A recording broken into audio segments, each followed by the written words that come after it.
राम राम जी। आत्म मंथन में आपका स्वागत है। बात कर लेते हैं हम देवशयनी एकादशी के बारे में। 17 जुलाई 2024 आषाढ़ मास के शुक्ल पक्ष के दिन एकादशी है।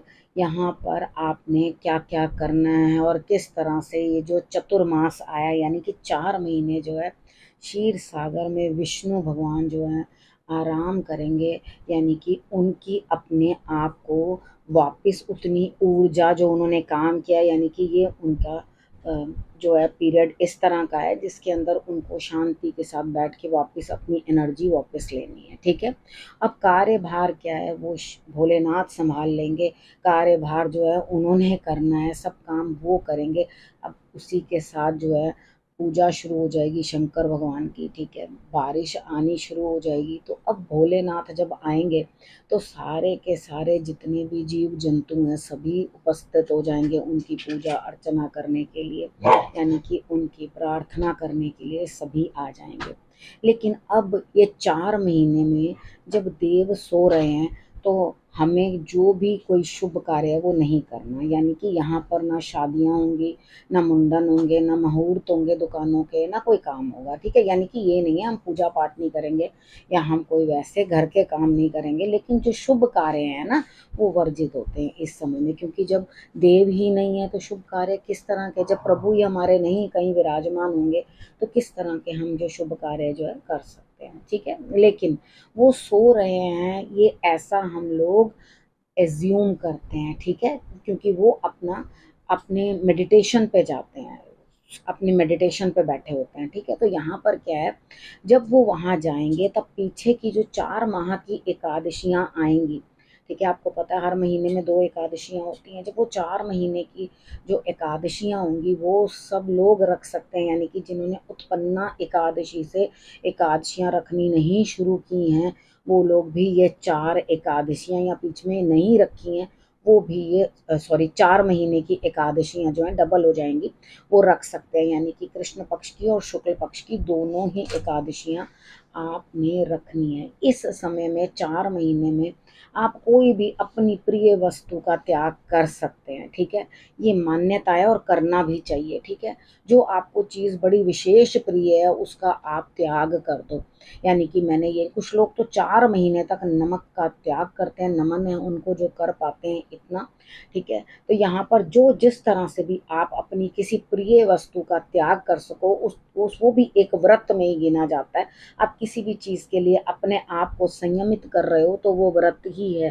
ठीक है। इस चीज़ को आप लोगों ने समझ लेना है। अब उसके बाद पुरुष सूक्त का पाठ आपने हर माह कर लेना है। 4 महीने हैं, 4 बार आप कर सकते हो, उससे ज़्यादा करना चाहो तो भी कर सकते हो, कोई दिक्कत नहीं है। उसके बाद हवन करना है तो चावल और उसके बाद तिल, इन दोनों चीज़ों का प्रयोग करके जो है हवन कर सकते हैं। आहुतियाँ इन चीज़ों से देनी है, यानी कि उसमें चावल और तिल जो है वो विशेष रूप से डालकर तभी आप, बाकी तो जो हवन सामग्री होती है वो उसके अंदर ये 2 चीज़ें ज़रूर स्पेसिफिकली आपने ऐड करनी है और इससे आहुति जो है आपने देनी है। ठीक है। अब यहाँ पर आपने किस तरह से, अब रात में ही उनका बिस्तर विस्तर जो है, क्योंकि रात में ही एकादशी जो है आरंभ हो जा रही है। ठीक है। तो आपने क्या करना है, रात में ही उनको जो है साफ सुथरा बिस्तरा देके उसके ऊपर उनको जो है आराम करवाना है। जब करवट बदली जाती है, जब 2 टाइम मिल रहे होते हैं ना, यानी कि जिस समय संधि हो रही होती है दिन की, उस टाइम हम उनकी करवट बदल देते हैं। ठीक है। वैसे करवट कब बदलनी होती है एक्चुअली मैं आपको बताऊंगी। करवट बदलने से मतलब जो संधि काल के अंदर हम करवट बदल देते हैं उससे उनको परेशानी होती है। दिन में हम उनको उठा सकते हैं, रात में उनको सुला सकते हैं। ठीक है। दिन में उठाओगे तभी तो कुछ भोजन वोजन करवाओगे ना, माखन मिश्री का भोग ज़रूर पर ज़रूर आपने लगाना है उनको।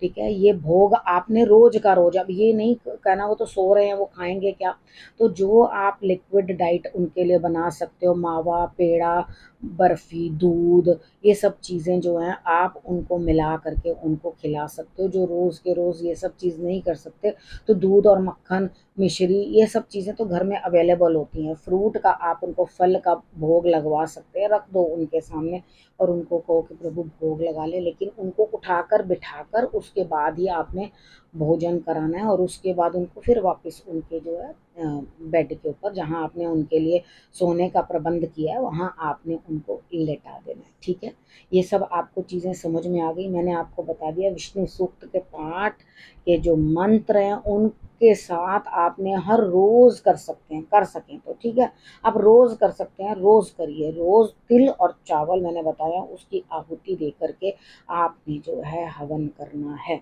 ठीक है, ये कर लिया तो आपके ऊपर विशेष विष्णु जी की कृपा भी बरसेगी। इस समय भोलेनाथ की पूजा करने का भी समय आ जाएगा और साथ साथ में जो है यहाँ पर विष्णु जी के भी जो है आपके ऊपर कृपा बरसती रहेगी। यानी कि ऐसा नहीं है कि अगर वो वहाँ से थोड़े दिन के लिए चले गए हैं तो हम उन्हें भूल जाएं।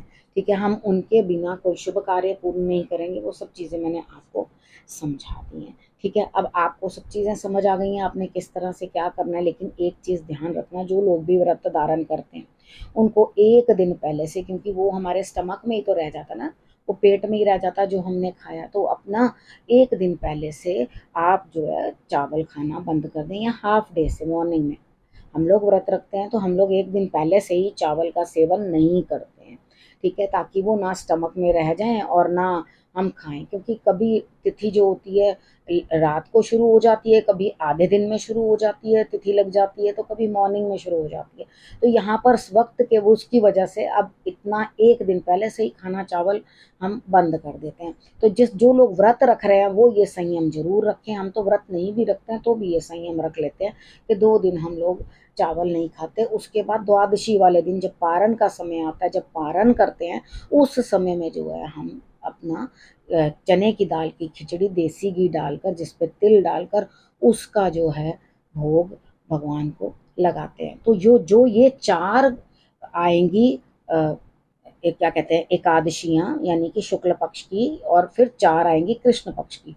इनको दोनों पे ही इसी तरीके के साथ करना, यही काम करने हैं। सारे मैंने आपको एक्सप्लेन कर दिए। ठीक है, अब आपने करना क्या है, रखना अपना और अपनों का बहुत अच्छे से ध्यान, और फिर से मेरे आने का करना इंतज़ार। तब तक के लिए नमस्कार।